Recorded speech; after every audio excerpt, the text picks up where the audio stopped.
Morning. What do you think? How much conversation is there with? So we've seen a lot of young guys play more on offense and defense who hadn't been playing on teams.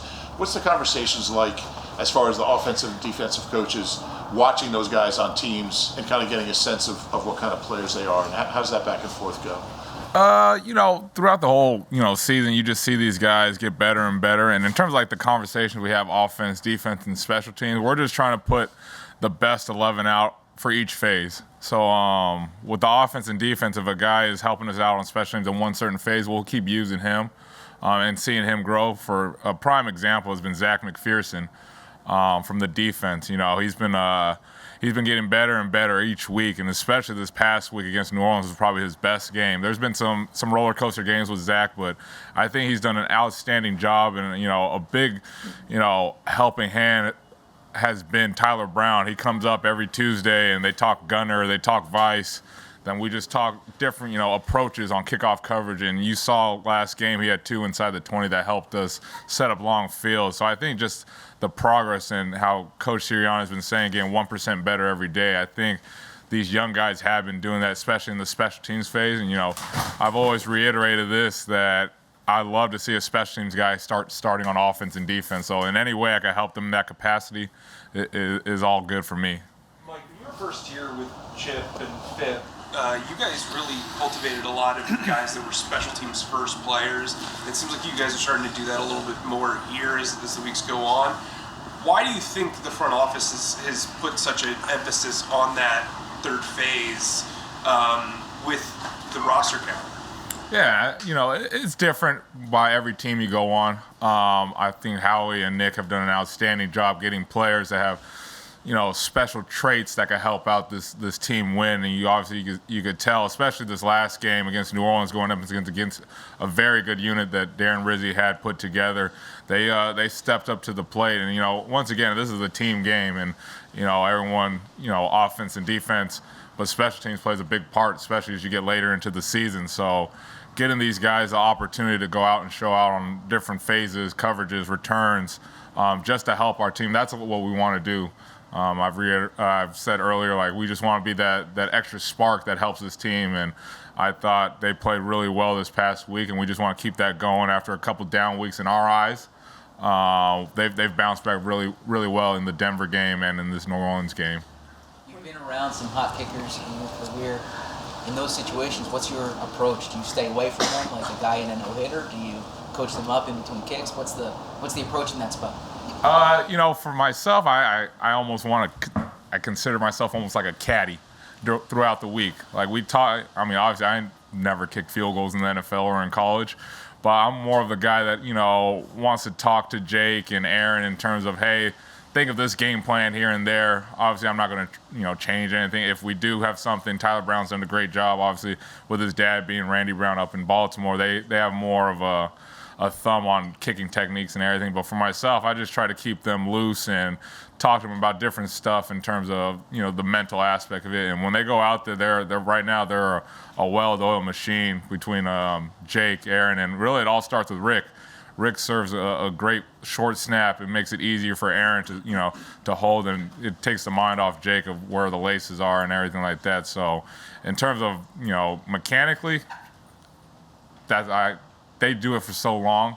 I don't need to tell them anything. I just try to keep them loose and into a great mental space. And it's all, kudos to them. They're the ones going out there putting in the hard work. I'm just there as a caddy.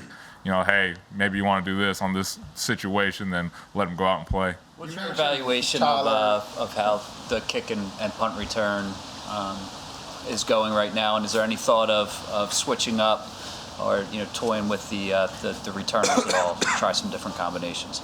No, I think obviously the kickoff return, we had a couple in the game. One, we had a very bad mental lapse and a penalty on the back end that we weren't too proud of. That kind of set our offense up in a bad situation.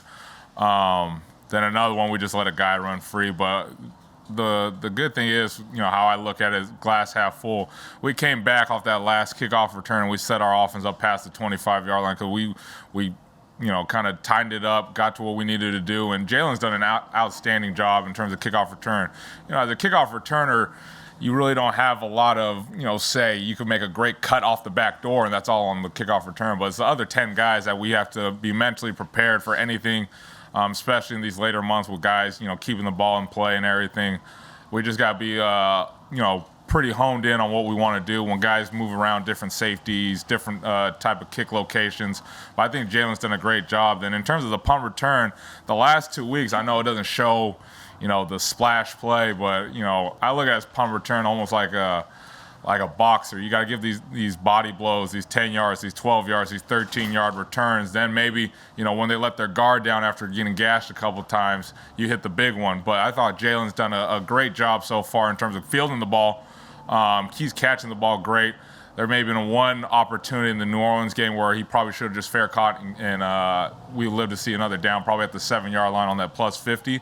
And he knew it, but besides that, he's done a great job. And these guys, they're blocking hard for him. They're rushing hard for him, trying to give, the opportunity for him to really show his elite speed. And in the Denver game, his last punt return, he made 2 vicious cuts that I've never seen really anybody make outside maybe Dante Hall and Deontay Harris, where he made one guy miss and made the other guy miss, and he just tripped over his own foot. But I thought Jalen's been doing an outstanding job for us in terms of just getting these gash yards. He's had 2 in the New Orleans game, the one where he took right up the right sideline off a short punt. I mean, we had the ball at the plus 40. Shoot, we're 5 yards away from some big points right there. Then he had the 10-yard return that we tacked on, the holding penalty from New Orleans. Now we're at the minus 42. First down and a half, you're back in field goal range. So he's doing a very good job of understanding the game within the game in terms of his returning ability. And, anything else, something's going to come up hopefully sooner rather than later, but he's doing an outstanding job in terms of fielding punts. What about the one that was fielded? What has JJ done to kind of make himself into a good special teams player? I mean, considering that he's a former second-round pick and everything like that, I mean, what kind of sacrifices also is that on his part? In terms of sacrifices, that's for him to interpret what a sacrifice is. But what I see out of JJ, he's trying to help this team be as good as possible, and if that's becoming a 4-core player, that's what he wants to do. And he comes in every Monday and Tuesday asking about the game plan. He just wants to learn more about special teams, because at times it is a little foreign to him, but he's doing a great job for us in terms of he uses his speed very well. He's a bigger wide receiver. He uses his hand. He's starting to use his hands more. He's asking defensive players, about backpedaling, using your hands, shedding blocks, and everything like that.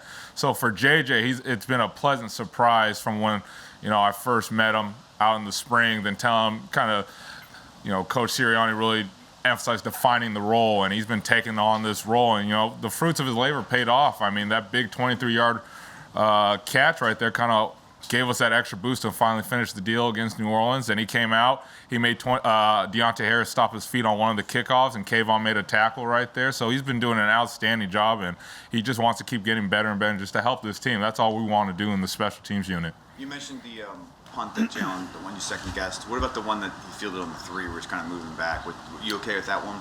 It's one of those things, he's in the field. The closest guy was 20 yards away. It's one of those double-edged swords. If he would have let it go and it takes a soft hop at the 3, you're probably on him for not taking it. But it's one of those things where he is a dynamic athlete, and he got 13 yards out of it. We're not going to fret too hard about it. If he got tackled at the 4, obviously he's going to be ridiculed and everything, but I thought he did a great job in terms of that situation. It all comes down to the situation. If it's a plus 50, take your chances right there. But in the field, when the nearest guy's 25 yards away, let's use our opportunities, not have any penalties, and let's try to get as much yards as possible. So it's one of those things where, you're damned if you do, damned if you don't. But I thought he did a great job in terms of that first one, catching it, getting 13 yards, getting up the field, and kind of helping us with that field position a little bit. When a returner is within the 20s and he has to kind of field backwards, the punt goes further than he initially expected.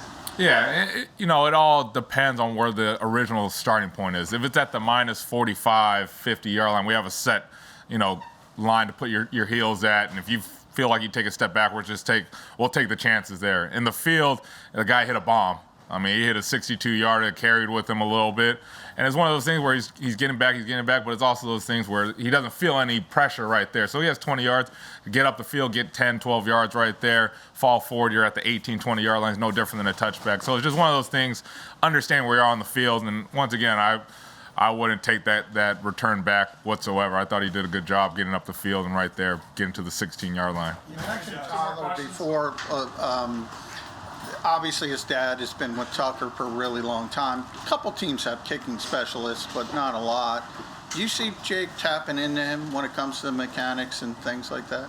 I think it's just nice to have someone that speaks the same lingo in terms of, type of kicking mechanic. He's not trying to go in there and change everything Jake's doing. Jake's got to this level by being a professional and being really good at his technique. But they talk about it, sight lines and stuff like that, where his plant foot is, where he's finishing, just stuff like that. So I think when guys are able to talk the same language, it kind of puts a calming reinforcement to what they're doing. And he's been doing an outstanding job, both Tyler Brown, Joe P., and Jake, in terms of, going out there.